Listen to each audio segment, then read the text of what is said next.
خطبات جمعۃ المبارک میں سورہ قاف کی تفسیر، معانی اور مفاہیم کے حوالے سے ہماری گفتگو جاری ہے، اور اس سلسلے کا یہ آج چوتھا خطبہ ہے۔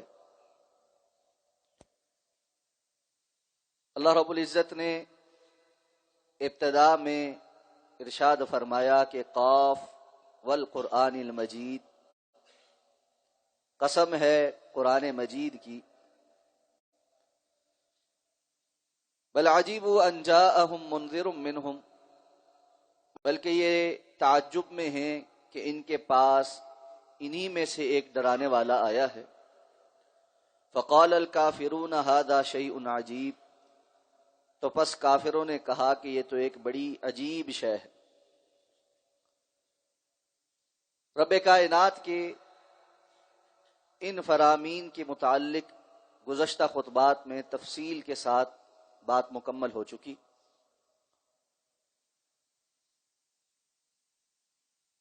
مشرکین مکہ آپ صلی اللہ علیہ وسلم کے بطور نبی اور رسول تشریف لانے پر تعجب کرتے، انکار کرتے، اور آپ کو طرح طرح کے نام دیتے کہ آپ شاعر ہیں، کاہن ہیں، مجنون ہیں، ساحر ہیں۔ اسی طرح وہ مرنے کے بعد دوبارہ زندہ ہونے کے عقیدے کے بھی منکر تھے۔ تو اللہ نے فرمایا یہ اس بات پر بھی تعجب کرتے ہیں اور کہتے ہیں اَإِذَا مِتْنَا وَكُنَّا تُرَابًا، کیا جب ہم مر جائیں گے اور مٹی ہو جائیں گے، ذَلِكَ رَجْعٌ بَعِيدٌ، تو یہ دوبارہ لوٹایا جانا، واپس دوبارہ زندہ کیا جانا، رجع بعید، یہ پلٹانا تو بڑی دور کی بات ہے، یعنی عقلاً یہ بات بڑی دور ہے، ناقابل قبول ہے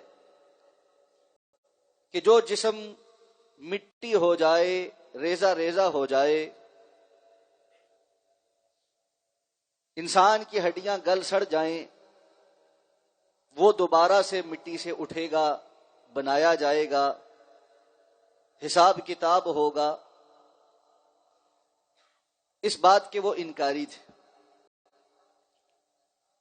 قرآن مجید میں جا بجا اس حوالے سے ان کے انکار کا ذکر کیا گیا ہے،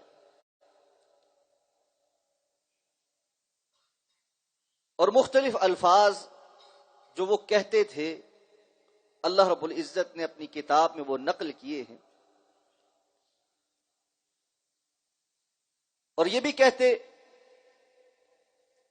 کہ جب ہم ہڈیاں گل سڑ کے بوسیدہ ہو جائیں گی، مٹی ہو جائیں گی، کیا دوبارہ اٹھائے جائیں گے؟ اَوَ آبَاؤُنَا الْأَوَّلُونَ، یعنی صرف ہم ہی نہیں، ہمارے پچھلے سارے آباء و اجداد جو گزر چکے، کیا وہ بھی دوبارہ اٹھائے جائیں گے؟ حضرت خباب بن ارت رضی اللہ تعالی عنہ یہ نجار تھے، بڑھائی کا کام کرتے تھے، تو ان کے کچھ پیسے دینے تھے۔ قریش کا بڑا سردار تھا عاص بن وائل رضی اللہ تعالیٰ عنہ، اسی کے بیٹے تھے، یہ مشرکین کے سرداروں میں سے تھا۔ تو حضرت خباب نے اس سے اپنے اجرت کا، اپنی مزدوری کا جب مطالبہ کیا تو کہنے اللہ علیہ وسلم کا انکار نہیں کروں،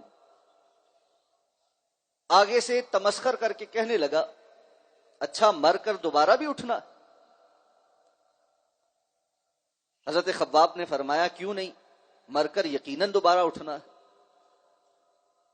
تو اب استہزاء کر رہا ہے، کہنے لگا اچھا اگر مر کے اٹھنا ہے نا تو جس طرح میرے پاس یہاں پہ بھی مال ہے وہاں پر بھی ہوگا، اپنا مطالبہ اس وقت میرے سامنے رکھنا، میں وہاں ادائیگی کر دوں گا۔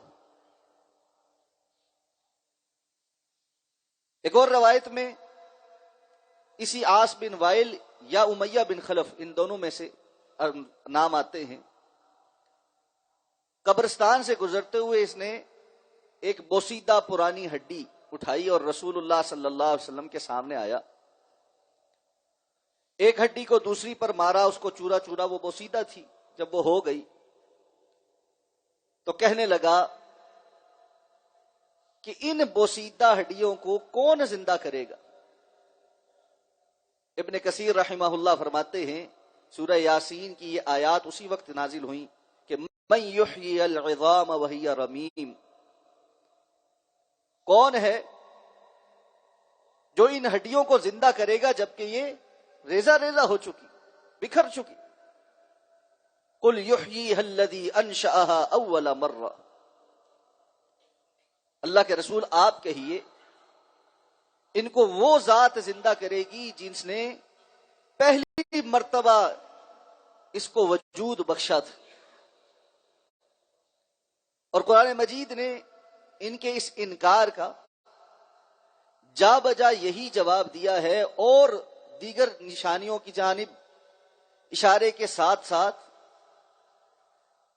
سب سے بنیادی بات جو ان کے سامنے رکھی گئی ہے وہ یہ ہے کہ تم اس بات کو عقلاً کیسے غلط سمجھتے ہو کہ مر کر دوبارہ اس لیے نہیں اٹھ سکتے کہ ہمارے جسم گل سڑ چکے ہوں گے، ہڈیاں بوسیدہ ہو چکی ہوں گی؟ کیا تمہارا اس وقت کا جو وجود ہے یہی اس بات کی دلیل کے لیے کافی نہیں ہے کہ جس نے پہلی مرتبہ عدم سے وجود میں لایا ہے، جب تم کچھ نہیں تھے تمہیں یہ وجود بخشا ہے، تو دوسری مرتبہ اس کا پیدا کرنا تو آسان ہے، جبکہ رب مرتبہ بھی آسان ہے اور دوسری مرتبہ بھی ویسے ہی آسان۔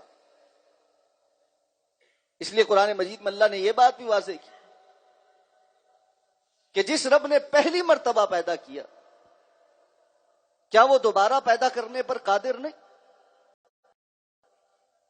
وجود میں آ چکی وہ دوبارہ بھی وجود میں آ سکتی ہے۔ اس لیے قرآن مجید نے جا بجا اس حوالے سے ان کو مزید دلائل بھی دیے، اس لیے اللہ تعالیٰ نے فرمایا اس کے آگے قد دفن ہو، خواہ وہ قبر میں دفن ہوا ہو یا کسی جانور نے اس کو کھا لیا، اس کے ذرات وہاں سے ہوتے ہوئے زمین میں پہنچے، سمندر میں غرق ہو گیا، وہاں اس کو سمندری مخلوق نے خوراک بنا لیا، وہاں اس کے ذرات، اور صرف اللہ رب العزت نے اپنے علم میں نہیں رکھا بلکہ اس علم کو ایک محفوظ کتاب اس کے اندر بھی منتقل کر رکھا ہے۔ اس کائنات کی ہر چیز اللہ رب العزت نے لوح محفوظ کے اندر لکھ رکھی۔ آخری حصہ ہے کھجور کی گٹھلی کے اوپر جو سوراخ ہوتا ہے اس کی مانند، آپ نے فرمایا یہ باقی رہ جاتا، اور قیامت کے روز اللہ تعالی ہر انسان کو اسی باقی رہ جانے والے حصے سے دوبارہ اٹھائیں گے۔ اگر اس کا قد کاٹ، اس کی اعضاء، حتیٰ کہ اگر کوئی انسان تھا تو وہ مرد ہے یا عورت ہے، عمر کتنی تھی، اس کے بالوں کا رنگ، اس کی آنکھوں کا رنگ، صحیح سالم ڈی این اے اگر مل جائے تو انسان کی مکمل تفصیل بتا دیتا ہے کہ یہ انسان کس قسم کا تھا۔ حتیٰ کہ بسا اوقات یہ بھی معلوم کرنا آسان ہے کہ یہ کن احوال میں مرا تھا، اس کی موت کیسے ہوئی تھی۔ اور فی زمانہ ایک نئی جو جہت کھلتی جا رہی ہے وہ یہ ہے کہ عالمی جو ڈیٹا ہم استعمال کرتے ہیں، جس کو پہلے ہم کبھی فلاپی ڈسک کے اوپر منتقل کرتے تھے، پھر سی ڈیز آ گئیں، پھر اب یو ایس بیز آ گئیں، ہارڈ ڈرائیو اور سٹوریجز آ گئیں، پوری دنیا میں ڈیٹے کا بڑی تیزی سے اضافہ ہو رہا ہے۔ اب ڈیٹا کو محفوظ کرنے کے لیے اس کا ڈی این اے ایک پرنٹ بنایا جا رہا، اس لیے کہ یہ ہارڈ ڈرائیوز اور جتنے بھی اب تک موجود عام طور پر متداول جو ڈیٹا کو محفوظ رکھنے کے ذرائع ہیں، ان میں بہت ساری کمیاں اور کوتاہیاں ہیں۔ یہ 20-30 سال کے اندر خراب ہو جاتا ہے، اس کو مخصوص قسم کے ٹیمپریچر پہ رکھنا پڑتا ہے، جبکہ اس کے مقابل ڈی این اے کی فارم میں اگر اس کو رکھا جائے تو وہ صدیوں تک محفوظ رہ سکتا ہے، اور ابھی ہمارا علم چونکہ اس کو صدیوں تک محفوظ رکھنے میں کہ قابل ہے، تو اس لیے ہم صدیوں کی بات کرتے۔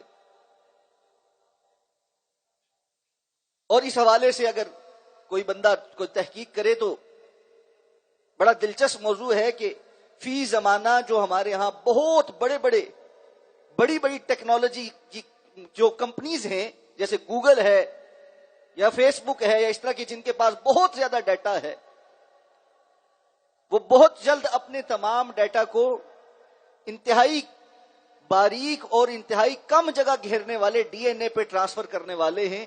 یعنی آپ یہ سمجھیں کہ پہلے جو ڈیٹا بہت بڑے عمارتوں کے اندر بڑے سپر کمپیوٹرز اور ان کے ہارڈ ڈرائیوز میں محفوظ ہوتا تھا، شاید وہ آئندہ آنے والے کچھ سالوں میں اتنی سی ایک ڈبیا کے اندر ڈی این اے کی صورت میں محفوظ ہو جائے۔ آج کا انسان یہ ٹیکنالوجی رکھتا ہے تو رب کائنات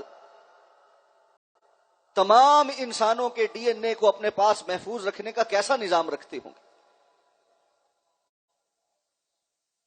فرمایا ہم جانتے ہیں ما تنقص الارض منہ، زمین ان میں سے کیا کچھ کھاتی، اور اس کو واپس پلٹانا اللہ رب العزت کے لیے کوئی مشکل نہیں۔ اسی لیے اہل ایمان کے لیے بہت سے واقعات بھی نقل کیے۔ فرمایا وہ بندہ جو ایک بستی کے پاس سے گزر رہا تھا، دیکھا کہ وہ اپنے تمام تر چھتوں کے ساتھ زمین بوس ہو چکی ہے، وہاں کوئی بندہ نہیں رہتا، سب کچھ تباہ برباد ہے۔ تو دل میں خیال آیا کہ اللہ اس بستی کو جو اس طرح مر چکی، بالکل ختم ہو چکی، کیسے دوبارہ اٹھائیں گے، کیسے زندہ کریں؟ یہ انکار کا نہیں تھا کہ جی نہیں کریں گے، بلکہ ایک تعجب تھا کہ یہ اتنی تباہی اور بربادی کے بعد جو لوگ یہاں پڑے ہیں، اللہ ان کو زندہ کر دے۔ اللہ رب العزت نے فرمایا ہم نے ان کو بھی 100 سال کے لیے موت دے دی۔ اور بعض روایات جو اسرائیلی ہیں، یقینی بات نہیں ہے کہ یہ حضرت عزیر علیہ السلام تھے۔ اس کے بعد ان کو زندہ کیا اور سوال کیا کم لبثت، یہ بتلائیں آپ کتنا عرصہ یہاں پڑے رہے؟ کہا لبثت یوما او بعض یوم، کہا ایک دن یا دن کا کچھ حصہ، کہا نہیں بل لبثت 100 عام، آپ یہاں 100 سال رہے ہیں۔ یہ 100 سال کیسے گزر گئے آپ کو نہیں پتا چلا۔ فانظر الى طعامك وشرابك لم يتسنى، آپ اپنے اس کھانے کی طرف دیکھیں جو آپ زادے راہ کے لیے اپنے ساتھ لے کر آئے تھے، یہ کھانا پینا 100 سال کے اندر بھی بوسیدہ نہیں ہوا۔ اللہ چاہے تو چیز کو جہاں رکھے اسی طرح برقرار رکھ دے۔ وانظر الى حمارك، اور اپنی سواری جو گدھا آپ ساتھ جس پر سوار ہو کر آئے تھے اس کی طرف دیکھیں، اس کی ہڈیاں کیسے یہاں بوسیدہ ہوئی پڑی ہیں۔ کیف ننشزها ثم نکسوها لحما، ہم اس کو کس طرح سے دوبارہ سے بنائیں گے، اس کے اوپر کیسے بوسیدہ ہڈیوں کے اوپر گوشت چڑھ جائے گا اور اس کے اوپر کھال آ کر وہ زندہ گدھے کی صورت میں آپ کے سامنے پیش ہو جائے گا۔ فلما تبین له، جب اللہ نے ان کے سامنے یہ سارا واضح کر دیا، قال اعلم ان اللہ علی کل شیء قدیر، کہنے لگے میں جانتا ہوں اللہ ہر چیز پر قادر ہے۔ اس کے فوراً بعد حضرت ابراہیم علیہ السلام کا تذکرہ کر دیا۔ قال رب ارنی کیف تحیی الموتى، یا اللہ مجھے دکھلا تو صحیح تو مردوں کو کیسے زندہ کرے۔ قال اولم تؤمن، فرمایا کیا تم ایمان نہیں رکھتے؟ قال بلا، کیوں نہیں، ولکن لیطمئن قلبی، لیکن میں اس معاملے میں اپنے قلب کا اطمینان حاصل کرنا چاہتا ہوں۔ یہ نہیں کہ حضرت ابراہیم علیہ السلام کا ایمان نہیں تھا، ایمان کے تو اتنے ٹیسٹ پاس کر چکے تھے کہ اللہ سرٹیفکیٹ دے رہے ہیں، وَإِبْرَاهِيمَ الَّذِي وَفَّى، ابراہیم ہے جو وفا کر کے دکھا چکے، اور اتنے ٹیسٹ پاس کرنے والا ہی ایسا مطالبہ بھی کر سکتا ہے کہ اللہ یہ بھی تو مجھے ذرا اطمینان قلب کے لیے دکھا دے تو۔ کہا ٹھیک ہے، فخذ اربعۃ من الطیر، 4 پرندوں کو لیں، ان کو اپنے ساتھ مانوس کریں کہ وہ آپ کی آواز پر اڑتے ہوئے آتے ہوں، پھر ان کو ذبح کریں، پھر ان کے ٹکڑے ٹکڑے کریں اور ان کا قیمہ بنا دیں اور اس کو بھی آپس میں ملا دیں۔ یہ نہیں کہ ایک علیحدہ پڑا ہے، دوسرا علیحدہ، تیسرا علیحدہ، چوتھا علیحدہ، پھر ان کو آواز دیں۔ جب ابراہیم علیہ السلام نے ان کو آواز دی، وہ ٹھیک اپنی اصل شکل و صورت کے اندر اڑتے ہوئے ان کے پاس واپس آ رہے۔ یہ رب کائنات اپنی مثالیں کتاب کے اندر واضح کر کے بتاتے ہیں کہ جن لوگوں کو مغالطہ لگ گیا ہے، یاد رکھیں اس اللہ نے جہاں کہیں بھی انسان کا خبیر پہنچے گا، مٹی پہنچے گی، وہاں سے اس کو دوبارہ زندہ کر دینا۔ اس کے بعد ارشاد فرمایا بل کذبوا بالحق لما جاءهم، لیکن اس کے باوجود معاملہ یہ ہے جب ان کے سامنے دلیل رکھی جاتی ہے وہ اس حق کو جھٹلاتے ہیں۔ مفسرین کرام نے کہا کہ یہاں پر حق سے مراد رسول اللہ صلی اللہ علیہ وسلم بھی ہے، اور آخرت کا دوبارہ، آخرت کا قائم ہونا، حشر کے میدان کا قائم ہونا، یہ بھی ہے۔ یہ دونوں ہی باتیں حق کے اندر شامل، جس پہ وہ تعجب بھی کرتے رہے، اور بجائے اس کے کہ غور اور خوض کرتے، انہوں نے پہلا ہی کام یہ کیا کہ جھٹلانا ہی ہے، ہم نے تکذیب کرنی۔ فہم فی امر مریج، اب تکذیب کرنے کے بعد وہ پھر سے ایک بات کے اندر پھنسے ہوئے ہیں، ایک ایسے معاملے میں جو الجھا ہوا ہے۔ مریج مرا جیسے ہے، وہ چیز جو مکس ہو جائے، ملتبس ہو جائے، یعنی ان کے اپنے افکار اس معاملے میں کوئی واضح نہیں ہے کہ جس کو دلیل بناتے ہوئے یہ کہتے ہوں کہ آخرت نہیں ہے، رسول نہیں ہے۔ ان کا معاملہ یہ ہے کہ پچھلے انبیاء کو مانتے ہیں اور اپنے آپ پر فخر بھی کرتے ہیں کہ ہم ابراہیم علیہ السلام کی اولاد ہیں، لیکن رسول اللہ صلی اللہ علیہ وسلم کی تکذیب کرتے، اور تکذیب کے لیے بیانیہ ایک نہیں ہے، نیریٹو ایک نہیں ہے۔ کوئی کہتا ہے آپ شاعر ہیں، کوئی کہتا ہے آپ ساحر ہیں، کوئی کہتا ہے کاہن ہے، کوئی کہتا ہے مجنون ہے، اور جب آپس میں بیٹھ کر اس پر مباحثہ کرتے ہیں تو خود اپنی دلیل کا انکار بھی کرتے کہ ایسا کچھ بھی نہیں ہے، لیکن اس کے باوجود کذبوا بالحق، صرف انہوں نے جھٹلانا ہے تو بس بات بیان کرتے رہتے۔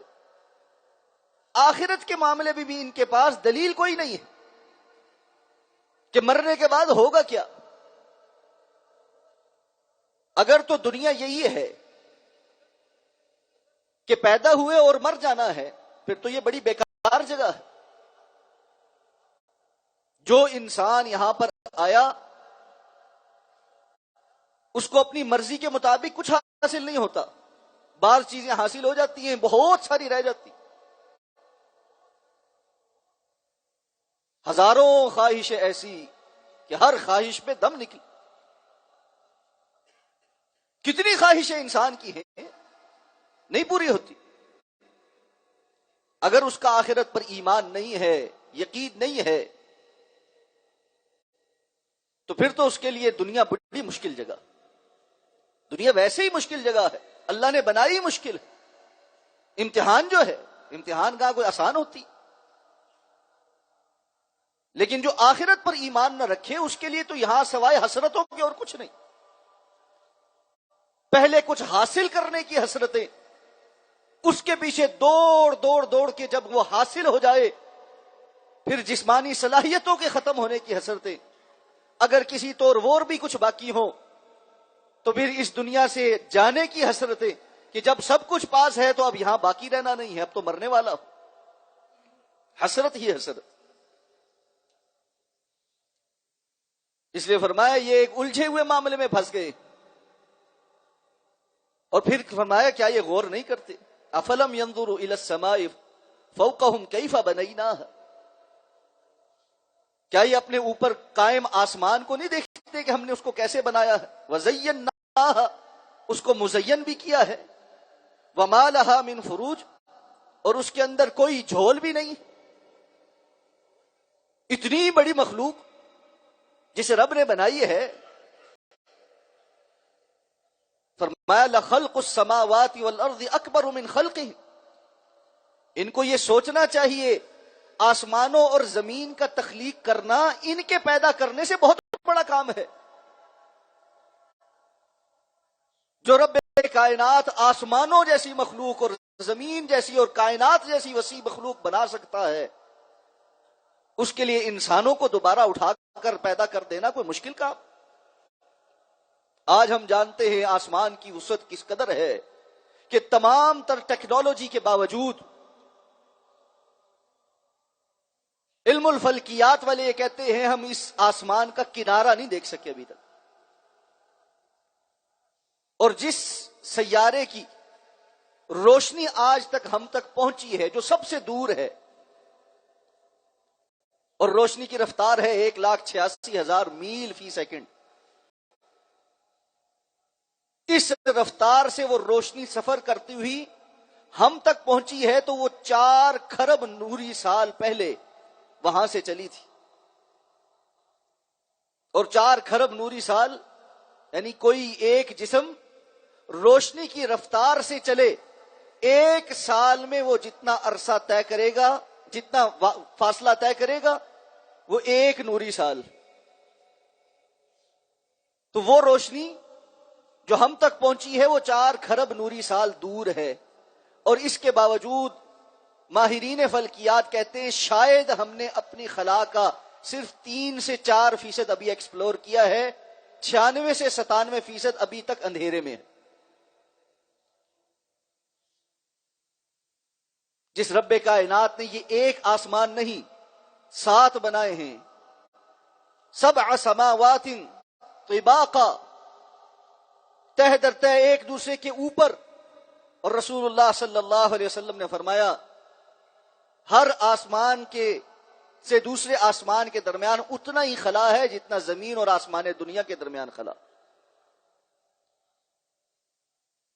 فرمایا دیکھتے نہیں کیسے اللہ نے بنایا؟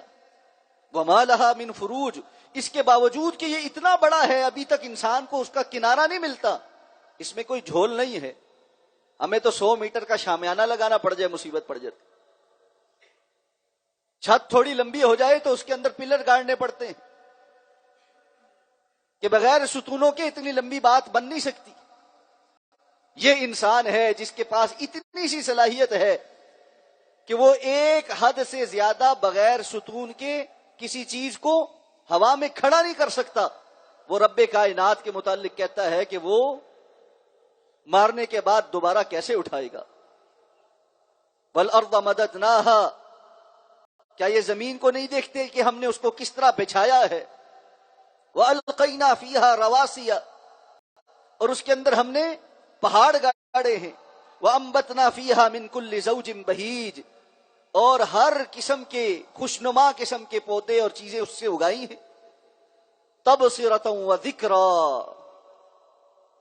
یہ نصیحت پکڑنے کے لیے اور دیکھنے کے لیے، سمجھ بوجھ کے لیے، لِكُلِّ عَبْدٍ مُنِيبٍ، لیکن یہ بات اس کے لیے ہے ہر وہ بندہ جو اللہ کی طرف رجوع کرنے والا۔ ابن قیم رحمت اللہ علیہ نے لکھا ہے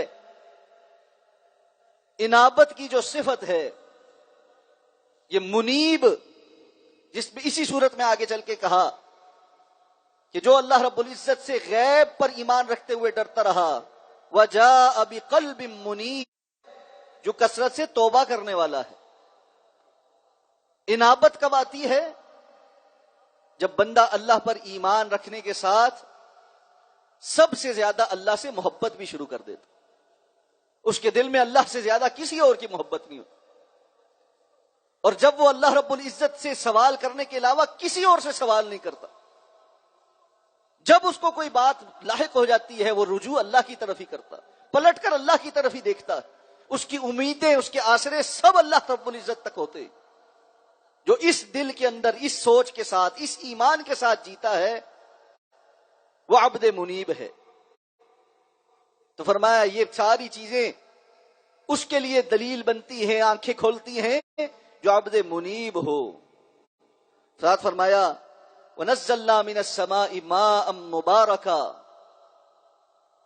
تم دیکھتے نہیں ہم آسمان سے بڑا بابرکت پانی نازل کرتے ہیں۔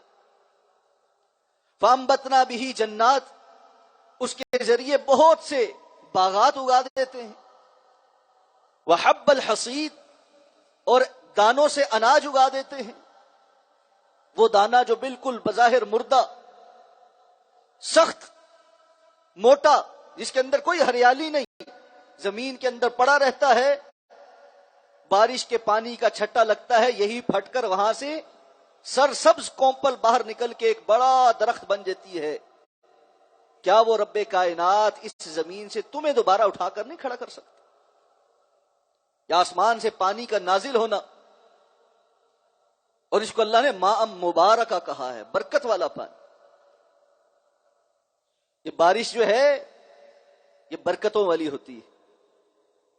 بسا اوقات یہ عذاب کی صورت بھی بنتی ہے، وہ انسان کے اعمال کی وجہ سے، وگرنہ اللہ رب العزت کی طرف سے یہ برکتوں کے حصول کے لیے نازل ہوتی۔ صحابی بیان کرتے ہیں ہم رسول اللہ صلی اللہ علیہ وسلم کے پاس تھے، بارش نازل ہونی شروع ہوئی، آپ نے اپنا کپڑا اوپر والا جو ہے یہ اتار دیا، بارش میں غسل کیا۔ ہم نے کہا اللہ کے رسول آپ نے یہ کیا کیا؟ آپ نے فرمایا یہ ابھی ابھی تمہارے رب کی طرف سے نئی نئی تازہ تازہ آ رہی، اور آپ نے اپنے اس کو جسم پر ملا۔ تو بارش میں نہانا یہ بھی مسنون ہے۔ اب یہ نہ ہو کہ سردی کی بارش میں آپ سب نہائیں کہ جی مسنون ہے اور کل نمونیا کروا کے بیٹھے ہو، حکمت کے ساتھ۔ لیکن ماء مبارکہ، یہ برکت والا پانی، اس کی برکتیں ظاہر نظر آتی ہیں۔ اگر آسمان سے یہ بارش اترنی، نازل ہونی رک جائے تو زمین میں اللہ کی رحمتیں اور برکتیں ختم ہو جائیں، کھیتیاں ویران ہو جائیں، زمین صحرا بن جائے، اور بغیر پینے کے پانی کے کوئی زندہ نہ رہ سکے۔ اللہ رب العزت نے اسی لیے فرمایا ہے یہ جو پانی ہے جو ہم آسمان سے نازل کرتے ہیں، اَأَنْتُمْ أَنزَلْتُمُوهُ مِنَ الْمُزْنِ أَمْ نَحْنُ الْمُنزِلُونَ، کیا اس کو تم نازل کرنے والے ہو یا ہم نازل کرنے والے؟ لَوْ نَشَاءُ جَعَلْنَاهُ أُجَاجًا، اگر ہم چاہیں تو اس کو بالکل کھارا کر دیں، سمندروں کی پانی کی طرح ہو جائے یا ختم ہو جائے۔ یہ اللہ رب العزت نے تمہارے استعمال کے لیے دے رکھا ہے، تم شکر کیوں نہیں بجا لاتے؟ تو فرمایا یہ تم پانی کو دیکھ کر مردہ زمین سے نکلا ہوا جو کھیتی ہے اس کو نہیں دیکھتے، اور کھیتیاں بھی پھر ایک جیسی نہیں ہیں۔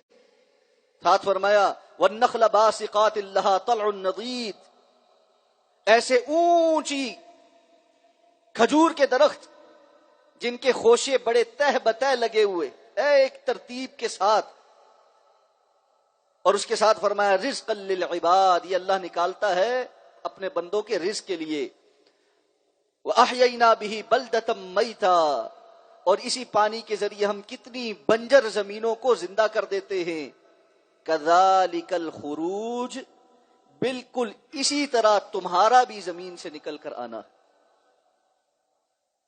اور اس میں مماثلت ہے، رسول اللہ صلی اللہ علیہ وسلم کی حدیث مبارکہ، طویل حدیث، آپ نے فرمایا جب قیامت قائم ہو جائے گی اور ساری مخلوقات اللہ رب العزت ختم فرما دیں گے، اس کے بعد اللہ تعالیٰ ایک بارش نازل فرمائیں گے جو طویل عرصہ ہوگی۔ اور بعض روایات، یہ حدیث تو صحیح ہے لیکن اس کی استشہاد کے طور پر بعض روایات ہیں جن کی سند تو کمزور ہے، لیکن کیونکہ اس کی شہادت میں ہے، استشہاد کے طور پر ہے، تو مفسرین نے بیان کی ہے کہ 40 سال تک وہ بارش، اور پھر اس بارش کی وجہ سے اللہ رب العزت زمین سے تمام انسانوں کو نکال کر باہر کھڑا کرے. تو فرمایا تم تعجب میں ہو کہ رب کائنات تمہیں دوبارہ کیوں زندہ کر دے گا, کس لیے زندہ کر دے گا, کیسے زندہ کر دے گا؟ تو کیسے کا جواب تو دے دیا, کیوں اور کس لیے, اس کے پیچھے نظریہ کیا ہے, فکر کیا ہے, یہ بڑی اہم. اور فی زمانہ ہم بھی اس حوالے سے کلمہ پڑھنے کے باوجود بہت ساری تشکیک کا شکار ہو جاتے. یہ بڑا اہم ہے کہ عقائد میں سے آخرت پر ایمان پر پختہ یقین ہو جائے. جب تک انسان کا آخرت پر پختہ یقین نہ ہو اس کے عمل میں تبدیلی نہیں آ سکتی. اسی لیے ایمانیات کا ذکر کرتے کرتے سورہ بقرہ کے ابتدا میں فرمایا الذین یؤمنون بالغیب ویقیمون الصلاۃ, سارا کچھ بیان کر کے فرمایا وبالآخرۃ ہم یوقنون, باقی ساری چیزوں پر تو ایمان رکھتے ہیں, نماز قائم کرتے ہیں, خرچ کرتے ہیں, لیکن آخرت پر یقین رکھتے ہیں. یہ یقینی کیفیت لانی یہ بڑی ضروری ہے. تو آخرت کے عقیدے پر, مرنے کے بعد اللہ کے سامنے پیش ہونے کے حوالے سے جو عقیدہ ہے اس کی حکمتیں کیا ہیں اور اس سے انسان کو کیا حاصل ہوتا ہے, اگلے خطبہ جمعۃ المبارک میں انشاءاللہ اس حوالے سے بھی تفصیل سے گفتگو کریں گے. اللہ رب العزت دعا کے ساتھ ہمیں سمجھ کر عمل کرنے کی توفیق عطا فرمائے. اقول قولی ھذا واستغفر اللہ لی ولکم ولسائر المسلمین برحمتک یا ارحم الراحمین.